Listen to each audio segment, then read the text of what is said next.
Is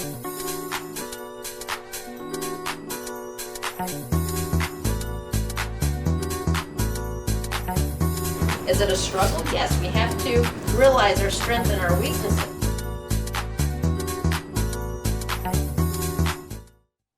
Hi, and welcome to Why and Why Not, and I'm your host, Janice, helping others to reach their goals by giving topics that inspire and motivate people to get where they need to be. Today we have a great topic. Our topic is the warfare of addictions. And I thought about this topic about addictions because now with COVID and the pandemic, people are inside, and maybe more of those addictions are starting to come to play, that you're bored and you're smoking more, or you find yourself online gambling. And then other addictions that people don't even realize are addictions, food addictions. I mean, I know for myself, I am a candy junkie. I eat every last thing I see. If I see a picture of it, that's a candy, a sweet, I want it. So we want to talk about the warfare of addictions. Today, I have a special guest in the studio. Her name is Chisa Roby. She is a mental health therapist and a life practitioner, and she's going to discuss addictions and the warfare against addictions. Welcome to the show, Chisa. How are you? I'm wonderful. How are you? I'm I am wonderful. super, super. Thank you for coming on the show. I really have this on my heart for addiction because, like with the pandemic, I am eating every last candy snack. If I see it on TV, I'm addicted to it and I want it. But there's more addictions that are stronger out there compared to my candy addiction. Tell us a little bit, what exactly is addictions anyway? um, well, when it comes to addictions, it's something that is almost like an attachment. It's like a dependency.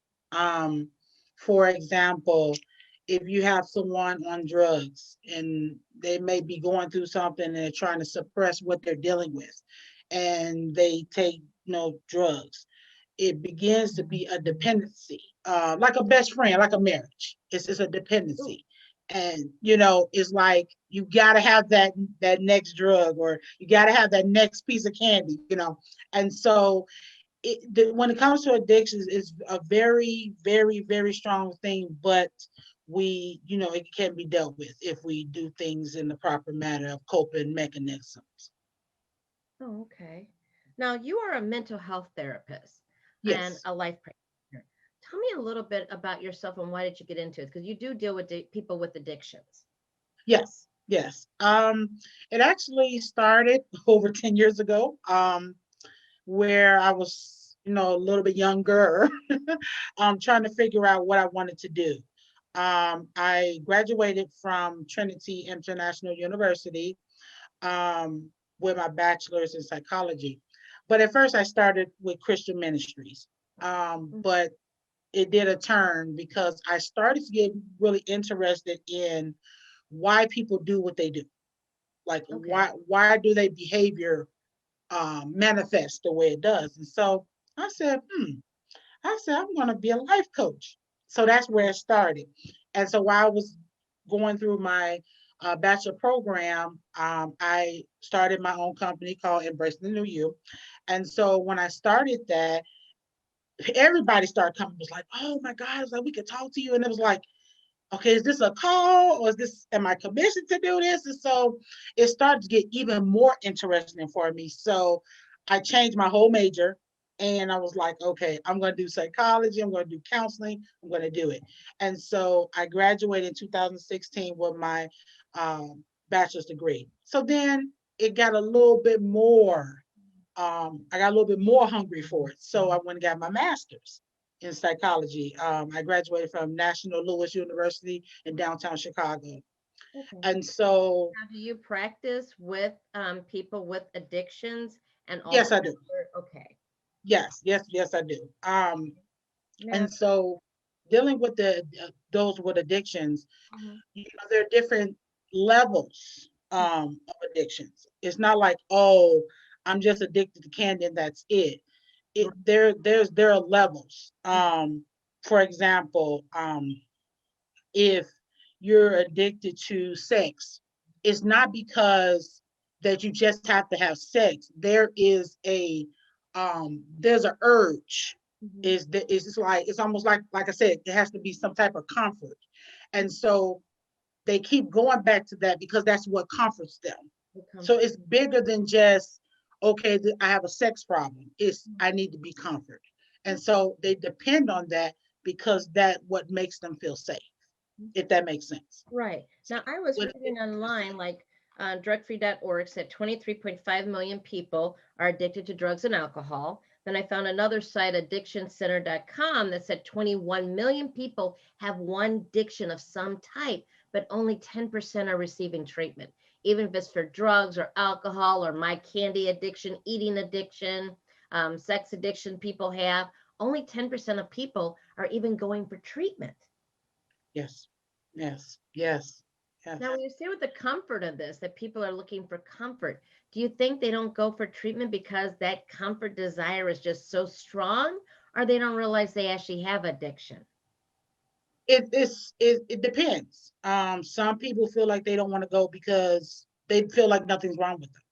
And Okay. then some go, some don't go because they feel like, oh, maybe I'm crazy or maybe I'm losing my mind. And when it comes to just mental health, period, I think we have just gotten everything kind of backwards. And even though, and therapy helps, it's just if I tell my clients, you got to put the work in. You put Right. the work in, you learn how to cope, how to deal with it, how to face it, then you can get through anything. I think it's also on another level, it could be a fear as well. So it Okay. just depends. Right. And some people go with that pain pleasure principle, that it's Yes, better to keep the pleasure versus the pain. But if you're addicted, you're actually having pain and you're really not realizing all the pain, or at least accepting the pain.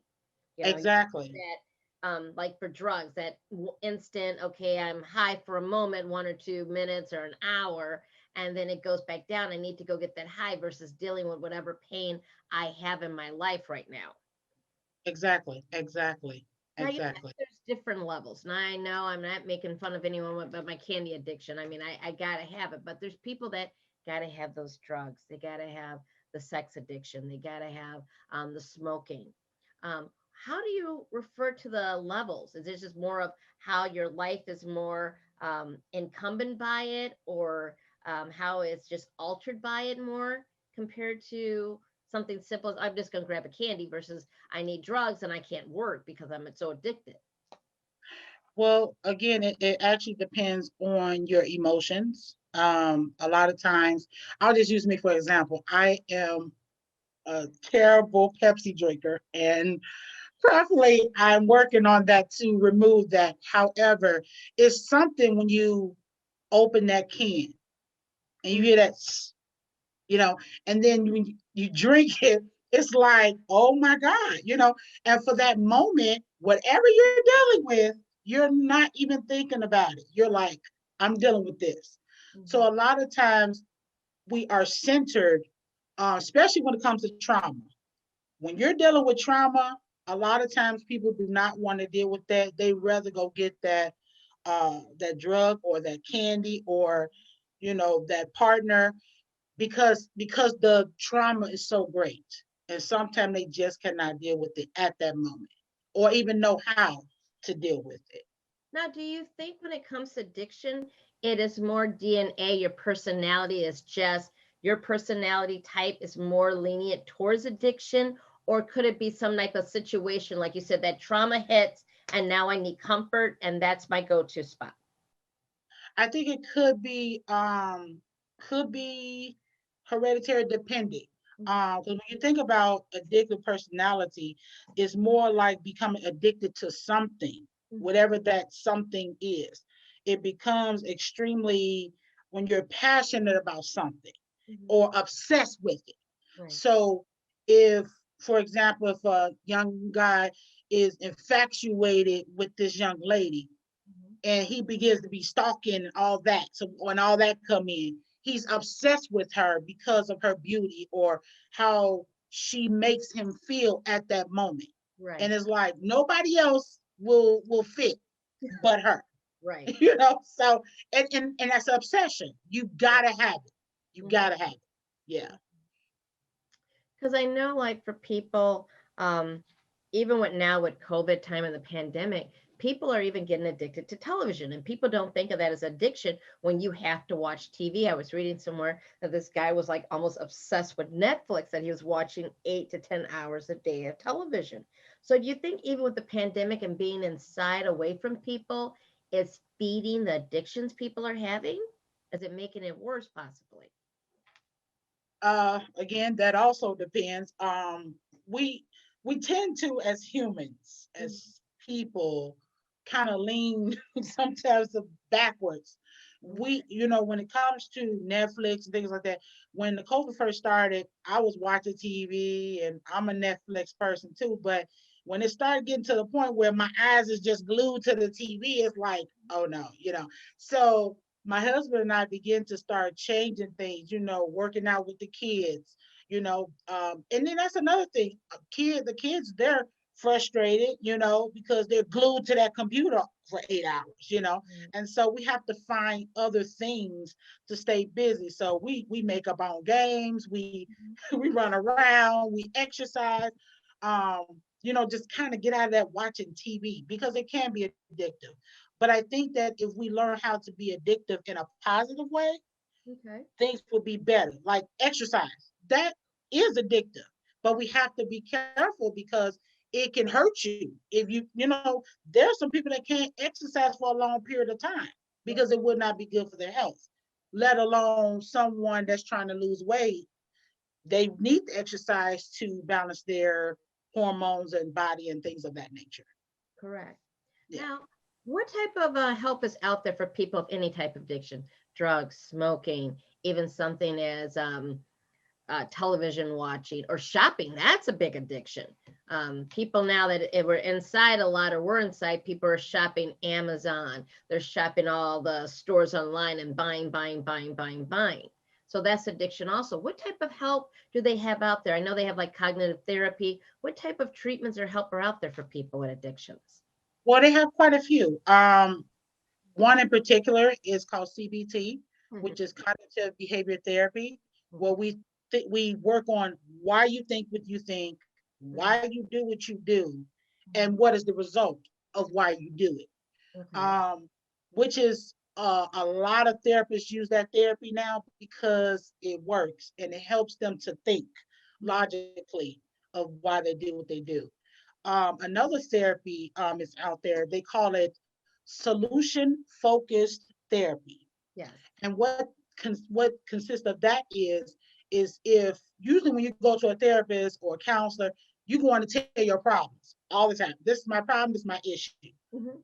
So with solution focus, it deals with what is the outcome, Okay. not what the bad part is, because we know what the bad part is, but Right. what is the solution on how to enhance and remove that problem. So those are some of the things that are good. Also, going to support groups Mhm. are good. They're opening a lot of support groups now. Um, Online. Another thing, I'm sorry. I said online also. Absolutely. They're, oh my God, it's like they have some there 24 hours. Mhm. It's just so many different things. And another thing is to uh, 101s is what they call individual sessions, when you sit down with a therapist and be Mhm. able to express. There are other exercises that are good too, like one in particular called the empty chair. And Okay. the empty chair is, if you ever dealt with trauma, and you can't, for some people they'll wait years and not forgive that person Mhm. because they've been hurt, Okay. but they're speaking to that person. If they were sitting in that chair, how would you express how you feel? Okay. And it's amazing. It's amazing. I would tell anyone, if you go see a therapist, ask them about the empty chair. It Okay. does wonders. Okay. Now, getting back to the solution focus, I like that. And Hmm. I have my background in Christian counseling. Um, I like the idea that when it comes to addiction, you want to pick what your solution, your outcome is. I don't want to be addicted to drugs. I don't want to be addicted to shopping. So let's work towards removing that addiction. We're not Right. dealing with completely why I'm shopping. We're first got to focus on stopping the addiction now as quick as possible, correct? Right. Correct. Correct. It's more of, like with the shopping, okay, you got a shopping addiction. We got that. We identified the problem. Mhm. Now, the solution could be, okay, and we give homework. Okay, let's 30 days. Don't go on the internet. Don't go on Amazon for 30 days and come back and let us know how did that work out. Or we can do like let's say 2 weeks Mhm. without going to a store.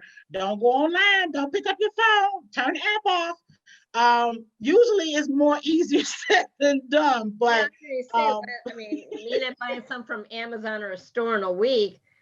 No, I think I'd pull all my hair out by that happened. yes, it can because when you're comfortable in something, and that's what I really want to point out as a focus.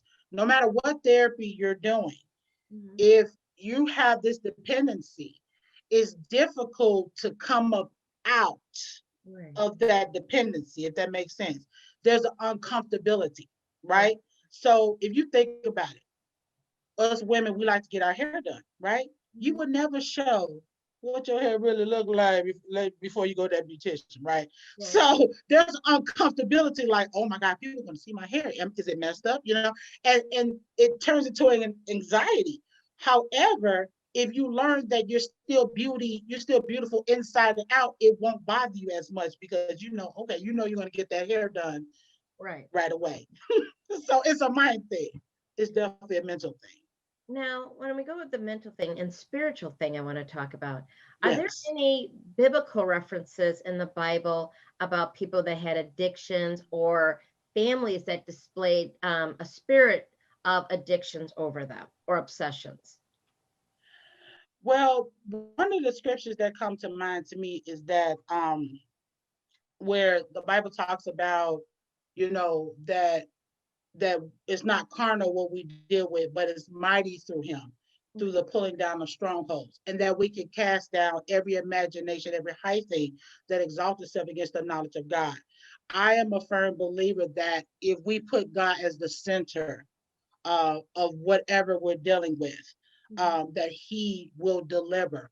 Another scripture that comes to mind, where I believe it's in Psalms 23, where it talked about that he's the shepherd that we should not want. So Okay. meaning that no matter what we deal with, he is our shepherd. He's the true vine.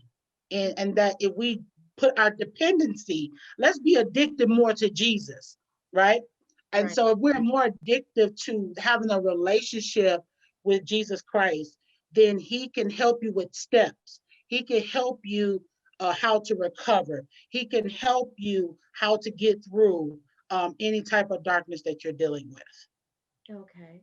Yes, I wholeheartedly agree.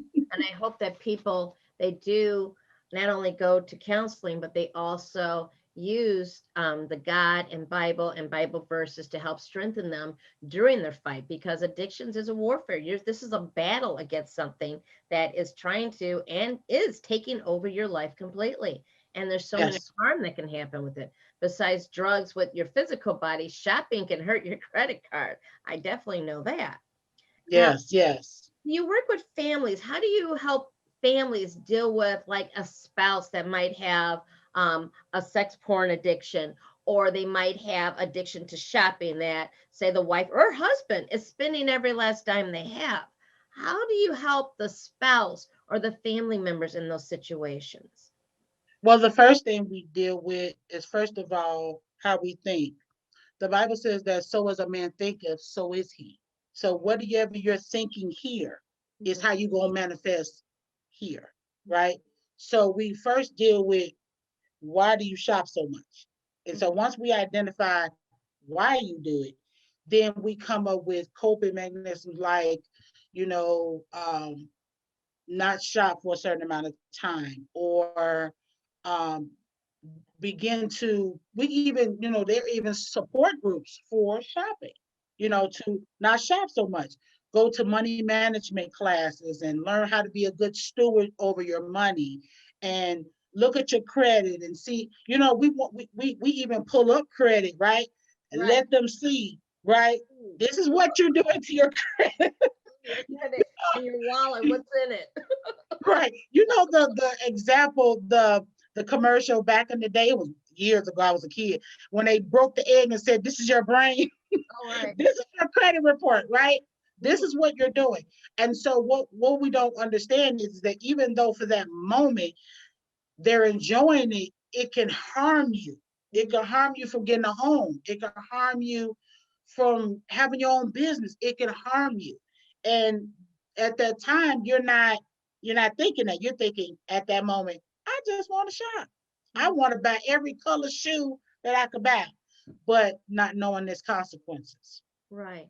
Now, when you bring in the families, do you first kind of work with, I assume you first work with the individual with the addiction, and then you Yes. bring in the families to help them understand. Because I'm assuming a lot of families don't understand addictions. They don't understand. I don't understand why you're taking drugs. Or I don't understand why you're spending every last dime we have when we don't have much.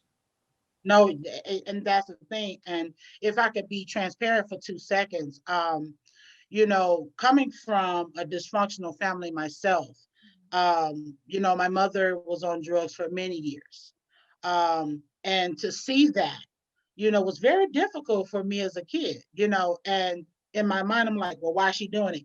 And then you get families like, why is she doing it? She doing it just to be doing it, but not understand the root of why she's doing it. Mhm. And it took years later for my mom to let me know why that she did what she did, right? And so I didn't know that she was hurt. I didn't know she was being harmed. I didn't know she was molested. I didn't know all those things was happening to her. Mhm. So the pain is so great is that if they have to have that, I guess what they call the next hit, Right. to get through it, then it's gonna get through it. But at the same time, you're dying slowly Mm. at the same time, which is seem oxymoron, but it's the truth. That's Right. what happens. You hurt you Mhm. and everybody around you. Now, how do families cope with that? Do you just try to explain to them that they just have to love their loved ones for now, give it time versus I'm assuming a lot of people, if they get that credit card bill and realize you spent how much of our money, or they pull up the 401k and it's all gone, I would think their first instinct would probably be to walk out that door or kick the other person out. How do you help bring those people to understand? Well, first and foremost, how I do it is that to again allow them to see Hmm. this is what happened. This is what your, for example, your credit card was. This is what it is now. Hmm. Then we begin to talk. You know, what do you think? Just think about it. Why are you doing this? Why are you shopping? What's the dependency? What are you pulling on? And But a lot of times, thing too is what about the families? How are the families really able to understand? Can they understand? sometimes they do and sometimes they don't. And that's why therapy is a process. I tell anybody, you're not going to get an answer on the first session. You're not, it's not over, you know what I mean? It's not overnight. It takes time. We got to, a lot of my clients, I have them to write it out. Hmm. What is your problem? Hmm. What do you think you should do? And that's another piece to therapy. Our job as therapists or counselors or whoever is not for us to give them the answer. Right, It's for them to figure out the answer. right. And they will be a personal expert of their own life. Hmm. So my focus when I'm sitting with a family, I'm showing them, okay, this is what you should do. This Right. is how you should communicate. And this is how you should come with a plan. Always have a plan. A lot of families don't just spend money and they don't have a plan. They don't have a plan B on how to restore that. So we have to teach that in a way. Right. So, and also what I'm hearing as part of this is also bringing in that relationship and probably love. Jesus and love has got to be in the middle to have a little more Absolutely. understanding before they kick someone out because it is a mental health issue that needs to Yes. be resolved. And love is the start with it and understanding, then getting that. Absolutely. And I like Well, the, that's I would think they have to come with agreement, some type of plan for the whole yes. family to keep them whole. Yes. Well, they have to understand that no matter if shopping, drugs, or whatever your addiction is, you have to value you. And I think a lot of times we don't value us. Right. So when you have those addictions, be there for your family, be a support. Tell them, hey, I may not know why you're doing this, but I'm here for you. And just use, even though that's from a biblical perspective, that we're supposed to love thy neighbor as we love ourselves. Let's think about those that don't know God. How do we approach them? And the thing is, we do still show love, but at the same time, kind of guide them into, understanding that loving that person is not conditional. It's unconditional. And so I think that we understand that things will get better for individuals as well as families. Right. Well, we have a few more minutes. Couple, few more minutes, literally. So one of the things is if you notice a loved one that's having addiction, how should they go and approach that person? First and foremost, understand where they are. Mm-hmm. Please understand where they are, Okay. and give them resources. Take them to detox centers. There are plenty of them, 24 hours. Take them to substance abuse support groups and sit with them. Let them know that they're not by themselves in any addiction. It's the worst thing in the world is to feel like that you are alone. So please be there for them. And that's all they need is the support and the love. And to make sure that they do what they're supposed to do, be like a midwife for them and guide them to where they need to be so they can recover. Right. I wholeheartedly agree on that. Have to have a relationship with it, come to them with love, kindness, and Yes. understanding, and use the resources. Yes. Like one of the resources, mental health therapist, life practitioner, counseling, going to rehab. Those are all different aspects for it. A 30-second motivational quote, if you could give me one for them to inspire them to look for help. Yes. Please, if you have family that need help, please take them to detox centers. They're all over Chicago. You can Google, you can pull them up. You can go to support groups. I highly recommend support groups mostly because if you talk it out, it's going to help you. Yes, and all over the country because we're actually seeing in quite a few places around the country. Yes. Yes. Well, this Yes. was Why and Why Not. Our topic today was warfare of addictions. We had a great guest here, Chisa Rose Roby. Thank you very much for Thank coming you. and joining the show. She's a mental health therapist and life practitioner. We'll have her information if you want to have any questions. Please follow us on YouTube, Facebook, like us, share. And if you have any questions or something you want to see in the show or any comments, please feel free to write us. We love to hear from you. And we're looking forward to the next time we see you in another great topic. We're Why Not? And I'm your host, Janice. And thank you very much for watching. Good night.